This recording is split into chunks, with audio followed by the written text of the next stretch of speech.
Bismillahirrahmanirrahim. Assalamualaikum warahmatullahi wabarakatuh.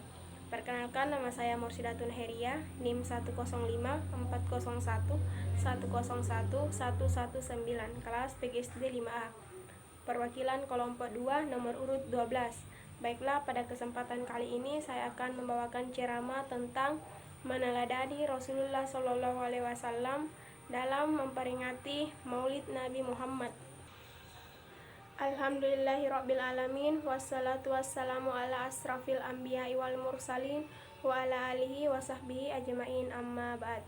Pertama-tama, marilah kita panjatkan puji dan syukur kehadirat Allah Subhanahu wa Ta'ala, karena atas nikmat dan karunia-Nya kita semua bisa berkumpul hari ini dalam rangka memperingati Maulid Nabi Muhammad SAW pada 1443 Hijriah pada tahun 2021 Masehi sekarang ini. Maka pada momentum ini juga kita untuk senantiasa bersalawat kepada baginda Nabi besar Muhammad SAW. Semoga salawat yang kita ucapkan juga sampai kepada keluarganya, kepada para sahabatnya, kepada tabi'in, hingga sampai kepada kita selaku pengikutnya.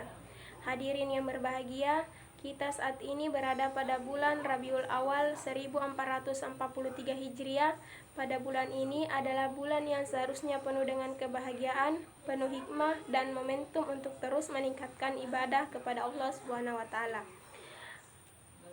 Pada bulan Rabiul Awal ini, atau yang sering disebut juga dengan bulan Maulid, telah lahir ke dunia seorang yang utusan Allah, ialah Nabi Allah Muhammad SAW.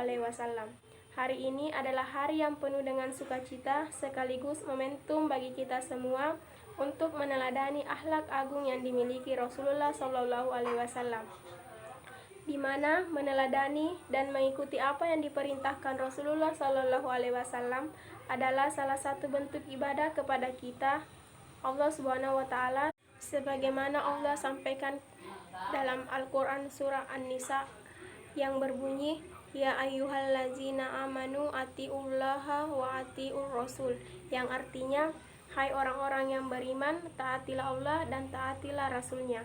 Kemudian pada ayat lain Allah juga menerangkan ketaatan kita sebagai seorang muslim kepada Rasulullah SAW juga merupakan bentuk ketaatan kepada Allah Subhanahu wa Ta'ala. Man yuti'il rasula faqad ata Allah, yang artinya barang siapa mentaati Rasul maka sesungguhnya ia telah mentaati Allah Subhanahu wa Ta'ala.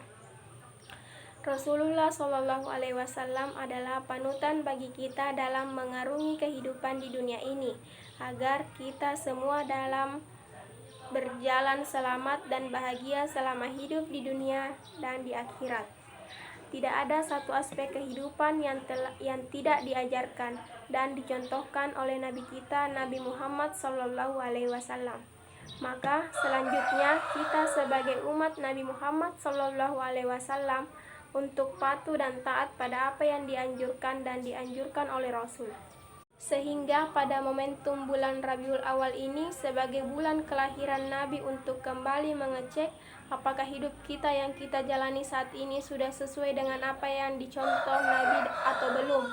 Sikap kita dalam meneladani Nabi sudah sampai pada aspek yang mana.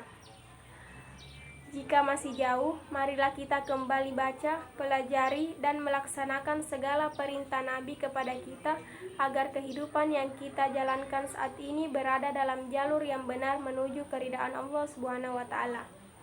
Selanjutnya, kita juga senantiasa berdoa agar diberikan ilmu hingga kekuatan untuk dapat meneladani Rasulullah SAW dalam setiap aspek kehidupan yang kita jalani.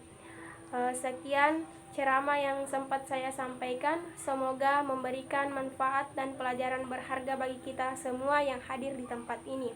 Kurang dan lebihnya mohon dimaafkan. Billahi fisabilil haq fastabiqul khairat.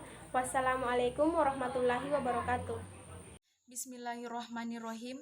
Perkenalkan, nama saya Asrina M dengan NIM 105401101102719, kelas PGSD 5A dari kelompok 2.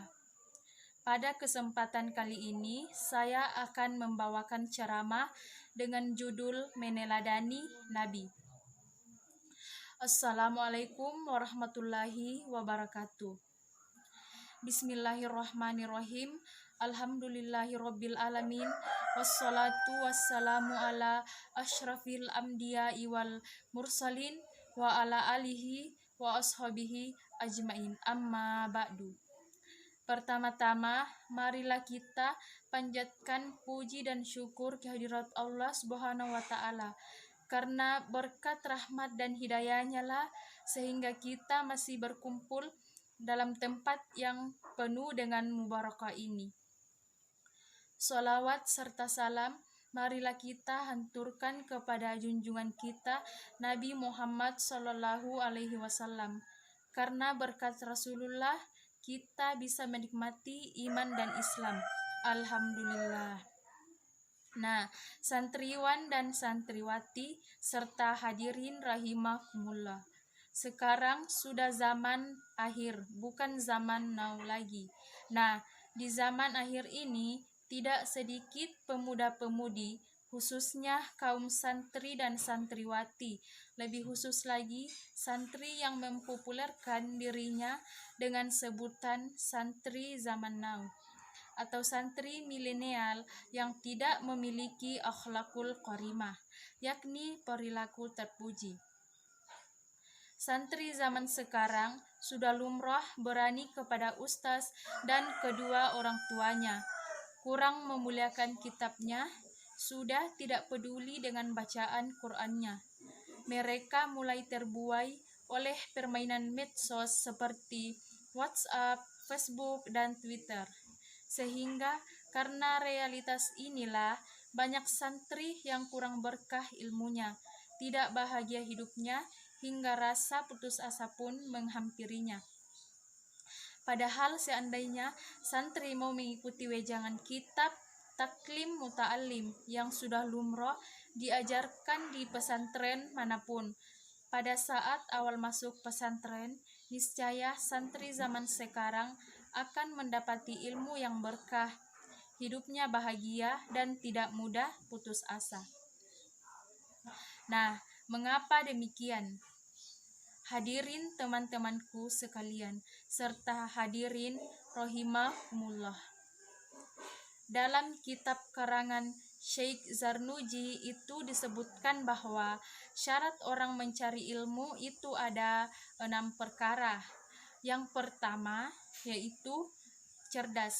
Sebagai salah satu syarat pelajar adalah harus cerdas. Dalam hal ini, santri now masih memenuhi syarat, karena jika tidak, berarti santri itu awal pikirannya di bawah normal, alias gila, sehingga tidak layak menjadi santri. Adapun yang kedua, yaitu tidak gampang puas. Seorang pencari ilmu tidak boleh gampang puas dengan apa yang sudah diperoleh, karena dengan begitu ia akan terus belajar dan muta'alah.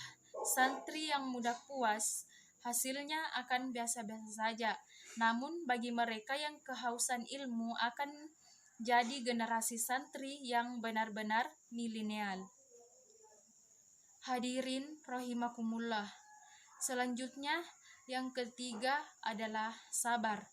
Nah, di poin ini banyak santri zaman sekarang yang gagal. Tidak sedikit zaman sekarang santri yang tidak bisa bersabar. Mereka inginnya cepat pulang. Kalau ngaji, ingin cepat pulang. Ketika roan, yang penting selesai. Saat antri makan, ingin cepat dapat bagian. Saat antri mandi, bawaannya ingin segera mandi.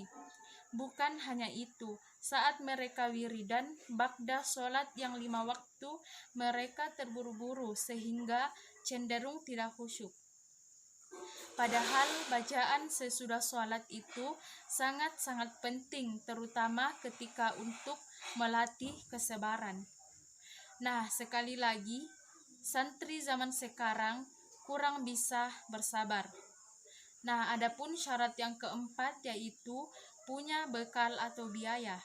Rata-rata santri sekarang tidak ada yang tidak mampu. Para santri biasanya dibekali dengan uang yang cukup, kebutuhan lainnya juga sudah terpenuhi. Tidak ada santri kelaparan di zaman now, malah sebaliknya. Santri zaman sekarang cenderung berlomba-lomba dalam balapan makan.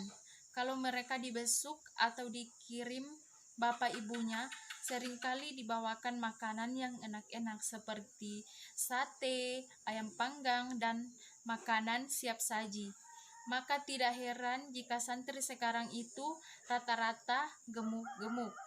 Saat baru jadi santri, ditimbang berat badannya masih kisaran 45 kg, tapi berselang beberapa tahun kemudian, ditimbang lagi bobotnya sudah bertambah hingga 2 kg rata-rata. Para hadirin yang dimuliakan Allah, selanjutnya syarat yang kelima adalah mengikuti petunjuk ustaz atau guru. Ini juga banyak santri yang tidak lolos dari syarat ini. Banyak santri sekarang yang berani kepada gurunya, tidak mau diarahkan, dibimbing, kurang menghiraukan. Ketika disuruh belajar, malah cerita-cerita ke sana kemari, disuruh tidur, malah begadang. Pada saat jam pelajaran tiba, malah tidur atau ngantuk. Sekali lagi, santri sekarang banyak yang kurang memperhatikan arahan dari ustaz dan ustazah. Nah, adapun syarat yang kelima, yaitu syarat yang terakhir, waktu yang panjang. Artinya, tidak cukup seorang santri itu hanya mondok 1 bulan, 2 bulan, tapi minimal 3 tahun sampai 6 tahun. Kalau ada sekarang istilah pondok kilat atau nyantri sebentar, itu hanya sebagai hiburan saja, karena ilmu yang diperoleh dalam waktu yang singkat itu kurang sempurna alias hanya tahu atau paham luarnya saja. Nah, itulah tadi video singkat dari saya, kurang lebihnya mohon dimaafkan. Wassalamualaikum warahmatullahi wabarakatuh.